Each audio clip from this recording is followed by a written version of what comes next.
for you, it's been really helpful do you carve out like a certain time of the day that it is class, it is school, like this is When what, my kids were little, I did, but now that my kids are older and they're doing online learning, just to mix things up, because I can tell when my boys are getting a little on each other's nerves or they need something switched up.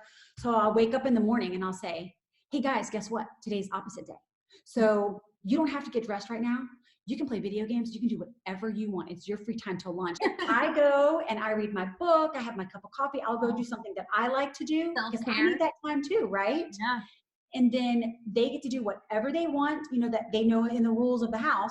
And then I say, hey guys, and just, in about 30 minutes, we're gonna have lunch. And then after lunch, we're gonna start school. So they have lunch and then they have to get dressed quickly. They have to make sure they are put together for the day. And then we start school. And sometimes it will go all the way up until dinner. And then we have dinner. And then sometimes they still have to get back on school. If they waver, I'll tell them, hey guys, remember you had opposite day, so it's school. Yeah.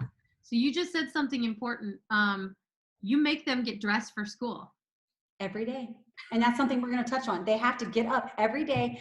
I would say once in about a 2-week period, I will say, hey guys, guess what? It's pajama day. Whoop, whoop. Yeah.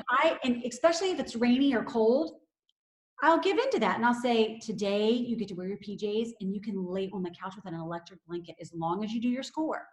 Yeah. As long as you do your schoolwork. But you have to do your schoolwork. And if you are not doing your schoolwork, then you have to go to the table and you have to get dressed, and that privilege is taken away from you. Mm-hmm. So you in your home, you're going to figure out ways to give them, some freedom. Now, punishment, what do? Right? Middle schoolers and high schools, you hit them where it hurts. And that's the Wi-Fi, people. That's the Wi-Fi. Girl, I don't change the Wi-Fi password. I shut that thing down. There's no even figuring out the password. I will take your phone. Oh yeah, I will take your phone. I've threatened to throw it out the window, but I've not done that. But I will take your phone. Video games, gone. And when I say gone, if you have to, unplug that thing and go put it in your room.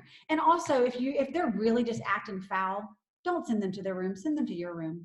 Oh, I never thought of that. If you have a formal dining room, send them to the dining room. Just have them sit there. Trust me. Yeah, because there's stuff for them to do in their room. Yeah.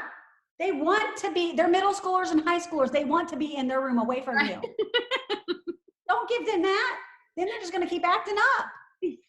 Exactly. My daughter slammed her door one time when she was 12 years old. And you know what I did? Because I'm old school. I walked downstairs quietly as I could. I got the hammer and the screwdriver. I jacked that daggone door off the hinge, took it right back down the stairs, and I put it outside. She stood dumbfounded. Trust me, it was an extreme measure, but my husband was gone. I had to take action. I am very blessed, and I always like to talk to people who have young ones. And the reason why is because I firmly believe in shepherding the heart of a child. Mm.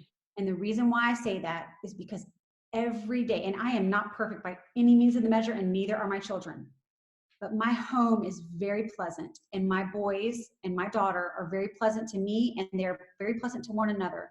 Even when they get on each other's nerves, they're pleasant to one another. Like, hey dude, you're getting on my nerves. Or, hey man, why are you acting like that? And it's because I am getting to reap the fruit of my labor.